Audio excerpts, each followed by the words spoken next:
What's going on, my Kings fans? It's your guy, Jay Woods, Shadow Man, back with another episode of Cut the Joke. Kings Morning After. Cup of Joe with Jay.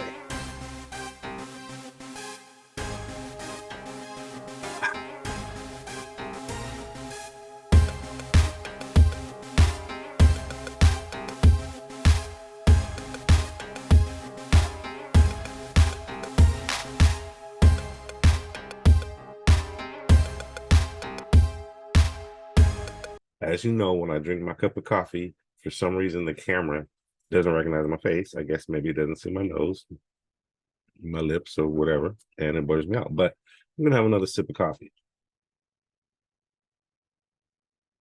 Okay, and a quick announcement. I'm not going to be heavily editing these King's Morning After videos anymore. I need to get them out a little quicker. You know, all the editing is making it a lot longer to get these videos out. So maybe a couple quick edits if I make like huge mistakes or have huge gaps in the video. But other than that, what was that? But other than that, just going to try to get them out quicker. I'll do some more heavier editing on like cuts and stuff. I'll cut some stuff out of the videos and stuff like that, just to keep, you know, have some entertaining content also. But these are going to be pretty much almost live. So I might make some mistakes here and there, but I'm going to start leaving a lot of the stuff in there just because I want to get these videos out a little quicker to you guys. Kings pull out a good win last night versus the Portland Trailblazers, a young upcoming team. Kings win at home in overtime, 118 to 121. The game was actually pretty close. The Portland Trailblazers kind of surprised me just a little bit. They came out and they were playing to win. They are young and they were missing some guys, but the guys they had in there, they look pretty good. I mean, to be honest, this team looks better than the team with Dame Lillard in it last year. They got a lot of really good upcoming pieces. Chauncey Billups is coaching these guys up. He's a good coach. He's perfect actually for this position of coaching young players up. Jeremy Grant was hitting last night. He was keeping them in the game most of the game, hitting a lot of really big critical shots and hitting a lot of threes. He's definitely stepped up his game, and his shot is looking really good. Portland has a lot of good upcoming talent with Jeremy Grant, Shaden Sharp, and Skylar Mays. These guys are some really good upcoming players. Skylar Mays is actually the sixth man coming off the bench. And they added Aiden, who is a good big man. He's a good, decent veteran big man. And I believe he's perfect for this team. Jeremy Grant with a big 38 points in the game. Aiden, Sharp, and Mays all had 18 points each. Aiden had 10 rebounds and Mays had 11 assists off the bench. On the Kings side, the Kings had 12. Barnes had 12 and 5 rebounds. So he made a little bit of a snapback from his last game. Barnes scoring 12 is decent. I in my opinion, I feel like Barnes should be scoring. He should be averaging about 15, 16 points a game, in my opinion, and at least 5 rebounds per game, which I think he does. And then Sabonis came back big as the second alpha on this team with a big 27-point scoring night, 11 rebounds, which is good for him. That's what he needs to do, especially in Fox's absence. That's how he needs to play. He was very physical down low. He was scoring down low. The Kings looked really good with their passing down low, passing and cutting to their big men. They do that very well, and that's how the Kings need to play for the rest of the season. They need to drive to the basket with their big men, screens, cuts, passes dishing off to their big men, and if they don't have it, that's when you kick it out to three and let your three-point specialists hit from the outside. Herter had a big 17 points, 5 rebounds. That's good for Herter. Herter looked decent last night. He seems like he's found his shot again at three-point range. He had some really clean shots in the game. A Monk with a big 23 points off the bench. Outstanding for Monk. Monk You know, our dog, he's always in there. He's always in there. 6 assists, 6 rebounds, 10 assists, 10 big assists for Monk. That's the most assists he's ever got. So hey, good for Monk. We need that. Off the bench, you know, he's our microwave. He's our heater off the bench. So Donovan Mitchell off the bench as well.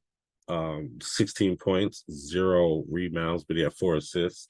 And that's a keynote too. Keon Ellis started over Mitchell in this game. And I think Mike Brown just wanted to shake something up, you know, and that was probably the easiest place to shake up. You know, Mitchell, who's not normally a starter anyway, you know, they tried Keon Ellis, and Keon Ellis did okay as a starter. He didn't light the world on fire or anything. He had a nice alley-oop dunk that he received from, I want to say it was Keegan Murray. Actually, it was a nice little, it looked high. Keegan Murray threw the ball up super high, but Keon Ellis was able to grab it and throw it down. So good for Keon Ellis. He had, I want to say he had four points on the night. So okay, offensive night. He had really good defensive. He had a good defensive night, but I think that was just Mike Brown trying to shake things up a little bit.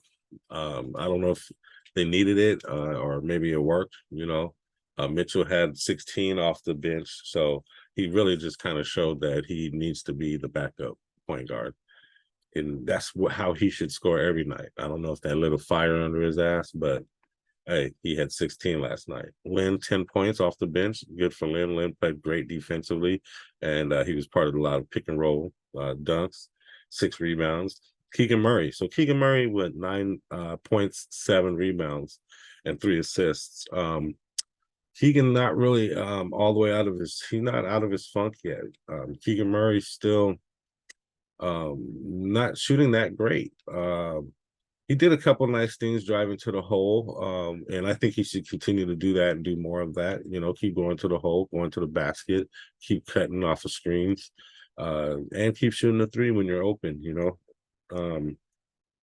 but 9 points. I mean, he's a starter. I believe Keegan Murray should be getting at least 15, 16 points a game. And he was playing his little brother. You know, it was a night he could have showed off his skills. But I mean, not that he needed to. His brother seems like he's struggling a little bit. His brother is not an offensive player by any means. He actually had 0 stats on the night. He played like 9 minutes, no points, no rebounds, no assists. Just out there playing defense and stuff like that. Kind of struggles with his shooting, I believe. So he's not like Keegan Murray at all. He's more of a defensive guy. So he's still working on his game. He's a rookie. You know, we'll see how Brother Murray does in the future. But as for the Kings, that was a great way to get back on the winning side against a team that's young, you know, a team that you're supposed to beat, you know.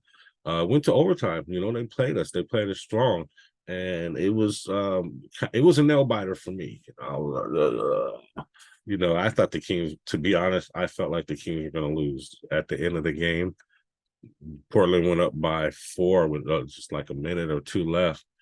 And the Kings were kind of, you know, struggling to score a little bit at the end. But, you know, in the end, Malik Monk knocked down 2 free throws to tie the game and sent it into overtime. And then the Kings won in overtime.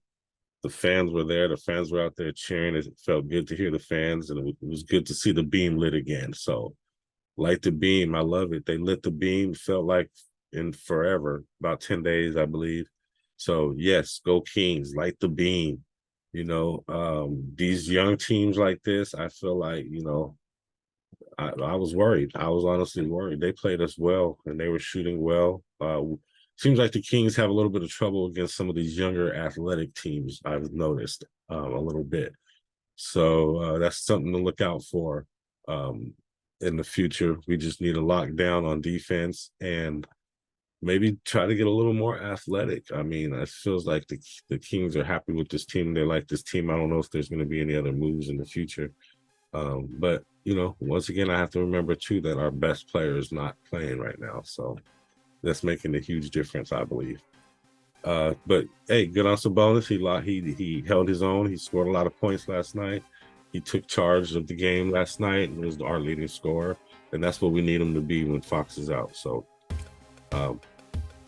hey, so that's all I really have on this. Like I said, I'm gonna try to get these videos out a little quicker to you guys. Next game is, I guess I should have known this. All right, next game is tomorrow, Friday, November 10th.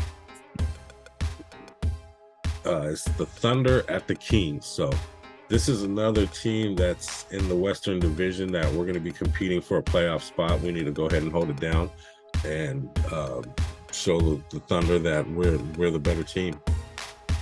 I want to say this is one of the in-season tournament games, so that's going to be interesting to see. I'm totally confused as how the in-game tournaments work. I mean, in-season tournament works. It's just random games are part of the tournament. And teams that groups of I want to say it's groups of 6, or no, groups of 5. There's 6 groups of 5, and the Kings are part of a Western Division group of 5 teams that they're going to play in this tournament. So before they proceed to the next round, I guess. So that's going to be interesting to see. They're going to paint the court up. The court is going to look different than normal. It's going to be their in-season tournament court, so that's going to look good. It's going to be fancy, so we'll check that out. And we'll check out how the Kings play in this in-season tournament, see how these they take it serious. You know, I'm curious to see all that. So I'll be back after that game, morning after. And I just want to say thank you if you're still watching. Thanks for watching me on another morning after, Kings morning after, Cup of Joe with Jay. 1 teaspoon of creamer.